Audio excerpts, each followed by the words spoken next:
Get ready for the smackdown. Get ready for the smackdown.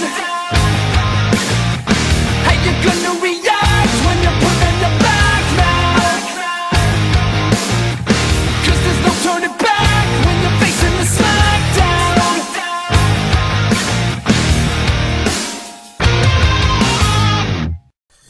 Hey guys, welcome back to section 19 of my fantasy fights. How's everybody doing out there? Hope everybody's well on their end. We move on once again. We 6 down and plenty to go. We're on fight number 7. This one comes from yours truly. We have basically Satellizer L. Bridget from Freezing versus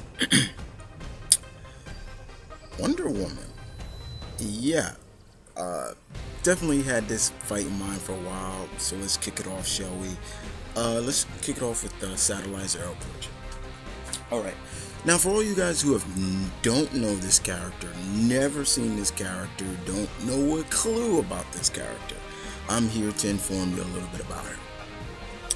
She is from the anime manga known as Freezing, and Satellizer is amongst the women in this world who are the focal point of this series. They are basically the women who don't need a knight in shining armor to help them.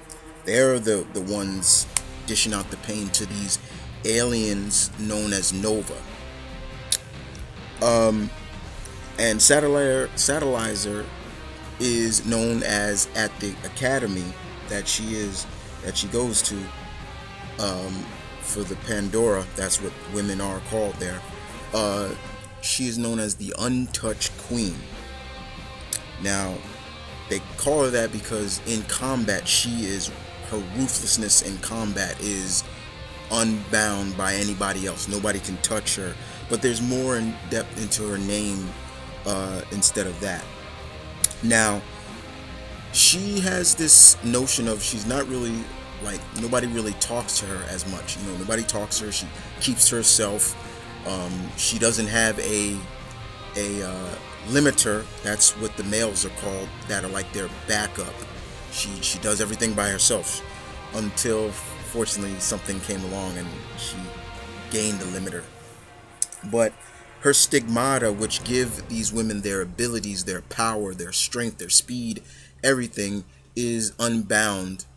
And with that, they are able to increase their speed, their strength, and I'm talking speed where they're moving so fast you can't see them with the blink of an eye.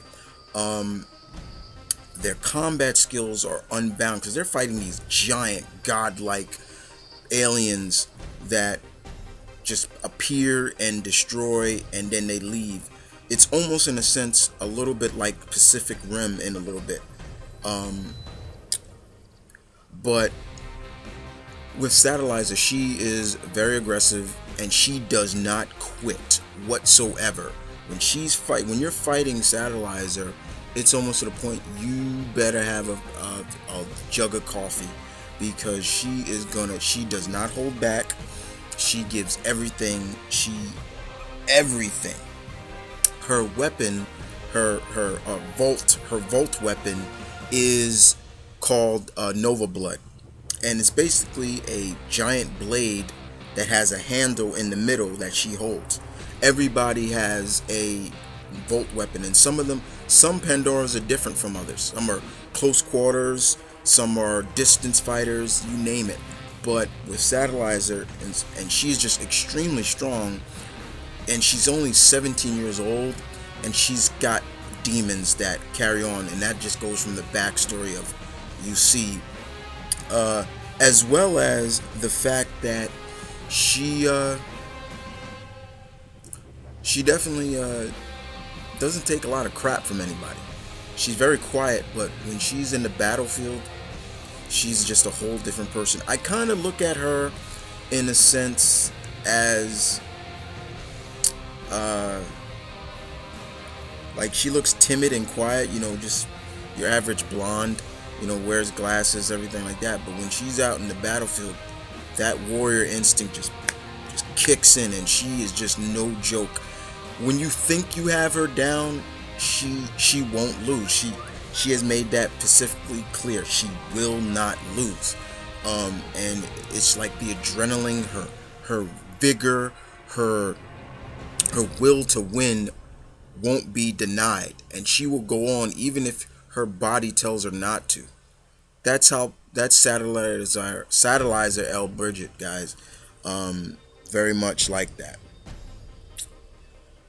Alright, so we move on to the next, her combatant in this, and everybody should know Wonder Woman, and yeah, Diana, Princess of the Mascara of the Amazons. What can I say about Wonder Woman that you all should know? First and foremost, the fact is, she is what I like to call the godmother of all superheroines. She was the first superpowered heroine, and she kind of has this gift and a curse of, well, if you came after her, it's almost like, well, you're living in her shadows in a sense. But because she's an Amazon, she is bred for combat in a sense. She has been trained since she was a child in combat. She has the gifts of the gods, depending on where you take it from, because in the New 52 she's a demigod. She's half god. She is the daughter of Zeus, and she has many siblings, because we know Zeus, he can't keep it in his pants. But other than that, Diana is just one of the greats, in my opinion. Not much you need to say about her. Super strength, speed, fly, the magic lasso, the bands that were created by Hephaestus, I believe, if I remember correctly. Correct me if I'm wrong on that one, guys. And she's just advocate of peace. In my opinion, she's not just a warrior of violence, she is an advocate of peace. And that's something that I truly respect about Wonder Woman. And she's very intelligent. I think people deny that she's just a bloodthirsty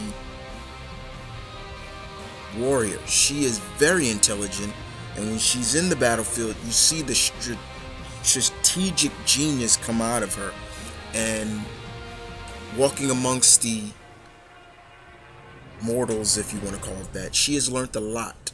She's learned the love. She's learned everything you need to know about the hate, the shade of gray of humanity, the good side of humanity, and the darker side of humanity. And she walks that balance very well. So, in terms of a battle between these two powerful ladies, this would be an excellent test for Satellizer, in my opinion. Probably even a test for Wonder Woman in a sense. Satellizer is quite younger than Diana, so you have to put that into a factor. But she definitely is one that, when these two fight, there's going to be a lot of going back and forth. Has Satellizer fought powerful foes? Yes, she has. Wonder Woman has done the same. I would think, in a sense, in my opinion, Wonder Woman would be more impressed by Satellizer than Satellizer of her, in a sense, in a smidgen. I think Satellizer would be impressed by Wonder Woman, the fact that I believe she would be able to, that Wonder Woman is able to keep up with her, even when she does her accelerate, taps into her stigmata and uses her accelerate powers and things like that. And I would think, since Wonder Woman would be just very impressed by her, even to the fact of her Volt weapon. But if I was to say who would have the edge, I can't say that, guys, because I respect these two women so much that I don't see an edge. Just when you think someone has the edge, the tides would turn. But I don't see these two killing each other, even though Satellizer is known to go full out. I don't see them killing each other or anything like that, but I would see that it would take a lot for Diana, in a sense, to keep Satellizer down, because she won't lose at anything. She won't lose, even if it's just, you know, just the average thing. We've seen that in the manga and anime. Satellizer, she won't lose at anything.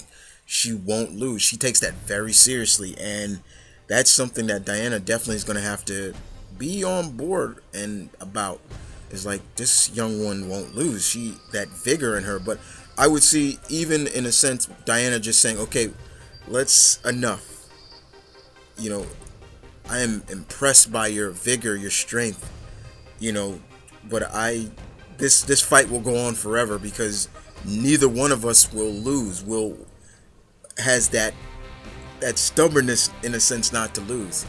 So that's how I look at it. I look at it as a tie, in a sense, and half, because neither one will throw down their weapon and yield to each other. But that's just me. But I'll leave it up to you guys. Satellizer L. Bridget from Freezing, or Wonder Woman from DC Comics. And I hope you guys enjoyed this fight. This is the first time ever that I've used a character from the manga anime Freezing. You'll probably see more, don't worry. But other than that, I move on to the next. And that is pretty much fight number 8 was made by Jason Case. And we have the third smartest man in the DC Universe going against the Taskmaster. I'll see you guys in a little bit. And you guys know the slogan: battle on.